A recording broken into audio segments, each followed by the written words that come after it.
ஸ்ரீமதே ராமானுஜாய நமக.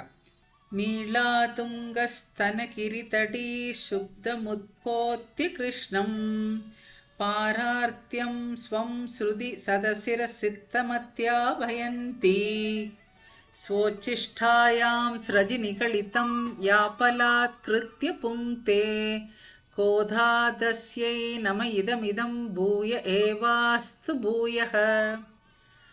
100 உபனிஷத்துக்களால் சொல்லப்பட்ட பகவானை சேர்ந்தது இந்த ஆத்மா என்பதை அவனுக்கு உணர்த்தி அவனை தட்டி எழுப்பி அவனுக்கே மாலையை சூடி மகிழ்ந்தாள் ஆண்டாள். சாக்ஷாத் பூமி பிராட்டியே கோதா என்ற திருநாமத்துடன் அவதரித்தாள். இதை நம் ஆச்சாரியர்கள் பல இடங்களில் நமக்கு காட்டிக் கொடுத்திருக்கிறார்கள். பூமி பிராட்டியே ஆண்டாள் என்பதை வேதமே வலியுறுத்துகிறது. தனுர்தராய வித்மகே சர்வசித்தியை ச தீமகி தன்னோதரோ பிரசோதயாத் என்கிறது பூமாதா காயத்ரி. தனுசை தரித்தவள் அவள். எந்த தனுஷ்? இங்கே வில் என்பது அர்த்தமில்லை. தனுர்மாத விரதத்தை அனுஷ்டித்தவள், தரித்தவள் என்று அர்த்தம். திரிகும்சத் தாம விராஜதி என்று பூசுக்தம் 30 இடங்களில் பூமாதா வாசம் பண்ணுவதாக சொல்கிறது. 30 இடங்கள் என்றால் என்ன? தனுர்மாத விரதத்தை அனுஷ்டித்து திருப்பாவையில் 30 பாசுரங்களில் உயர்ந்த உபனிஷத் அர்த்தத்தை வெளியிட்டாள் ஆண்டாள் என்பதையே வேதம் பூசுக்தத்தில் நமக்கு விளக்கி காட்டியுள்ளது. நம்மிடத்தில் அதிக காருண்யம் கொண்டு பூமி பிராட்டி சொன்ன விஷயம்தான் என்ன? வராகமூர்த்தியினிடத்தில் தெரிந்து கொண்ட 3 விஷயங்களையும், அதாவது பகவானின் நாமத்தை பாடுதல், நாம சங்கீர்த்தனம், அவனை அர்ச்சித்தல், அவனிடம் ஆத்ம சமர்ப்பணம் பண்ணுதல், இப்படி இந்த 3 விஷயங்களை 30 பாசுரங்களில் தெளிவாக ஆண்டாள் நமக்கு காட்டிக் கொடுத்தாள். இதிகாச புராண கதைகளையும் திருப்பாவையில் நாம் பார்க்கலாம். பாசுரங்களின் உள்ளர்த்தங்களில் வேதாந்த விஷயங்கள் கொட்டி பொதிந்து கிடக்கின்றன.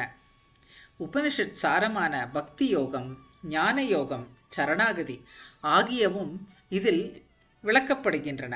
திருப்பாவையில் 32 பிரம்ம வித்தியைகளும் அடங்கியுள்ளன என்று நமக்கு பூர்வாச்சாரியர்கள் காட்டிக் கொடுக்கிறார்கள். வேத நிகம பரிமளத்துடன் விளங்குகிறது திருப்பாவை.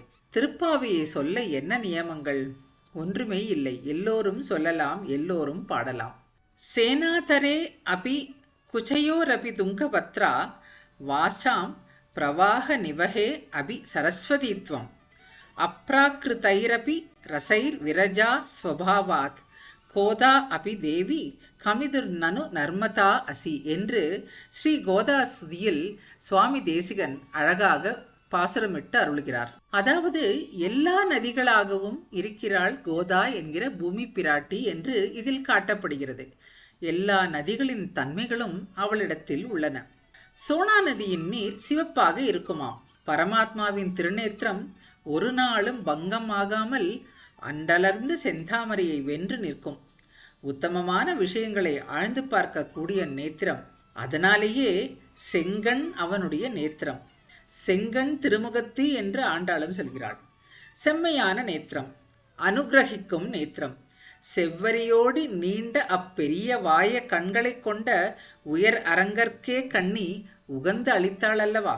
துங்கபத்ரா என்று 2 நதிகள் சேர்ந்து துங்கபத்ராவாயிற்று.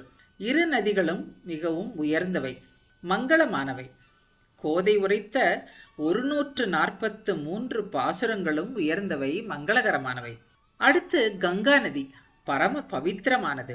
திருவாடி பூரத்தில் ஜெகத்துதித்த சாக்ஷாத் பூமி பிராட்டியான ஆண்டாளின் அவதாரமும் பரம பவித்திரமானது. பாவங்களை வேரோடு களையும் சக்தி மிக்கது. யமுனா நதி, யமுனாம் சாதி கம்பீராம் என்கிறபடி மிகவும் காம்பீரியத்துடன் விளங்குவது. கோதை நாச்சியாரின் அமுத மொழிகளும் கம்பீரம் மிக்கவை. பரமாத்மாவே சர்வசேஷி என்பதை ஆணித்தரமாக காம்பீரியத்துடன் காட்டித் தருபவை அவளுடைய பாசுரங்கள்.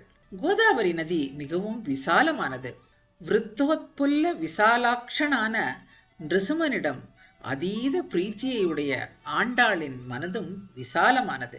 திருப்பாவை 30 செப்பி நம்மை உயர்வர உயர்நலம் உடையவனோடு சேர்க்க விழைந்த அவள் மனதை நாம் வேறு என்ன என்று சொல்வது? சரஸ்வதி நதி அறுபடாத மகா பிரவாகமுடையது. வேதம் அனைத்துக்கும் வித்தாகும் கோதையின் ஸ்ரீசுக்திகள் கடாட்ச பிரவாகத்துடன் வற்றாமல் இந்த ஞாலத்தை காக்கும். நர்மதா நதியை நினைத்தால் விஷஜந்துக்கள் நம்மிடம் நெருங்காதாம். அதே மாதிரி சூடிக் கொடுத்த சுடற்கொடியின் கடாட்சம் சம்சார சர்ப்பம் நம்மை தீண்டாவண்ணம் காக்கும்.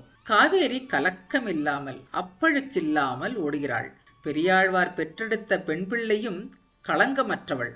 யோவை தாம் பிரம்மணோ வேத அமிர்தே நாவிருதாம் புரியும் என்கிறபடி அமிர்தமயமான விரஜா நதியால் சூழப்பட்டது நலமந்தம் இல்லதோர் நாடாகிய ஸ்ரீவைகுண்டம். கோதை வகுத்து தந்த பாதை நம்மை அர்ச்சிராதி மார்க்கத்தில் அழைத்துச் சென்று நமக்கு நித்யானந்தத்தை அளிக்கும். தாது உகு சோலைதோறும் சண்பக காவுதோறும் போதவிழ் பொய்கைதோறும் புதுமணல் தடங்கள் தோறும் மாதவி வேலி பூக வனம் தோறும் வயல்கள் தோறும் ஓதிய உடம்புதோறும் உயிரென உலாயதன்றே என்று கம்பநாட்டாழ்வான் கம்பராமாயணத்தில் பாலகாண்டம் ஆற்றுப்படலத்தில் நதிகள் பல விடங்களில் ஓடி எந்த பாகுபாடுமின்றி எல்லாவற்றுக்கும் வாழ்வளிக்கின்றன என்று அனுபவிக்கின்றான்.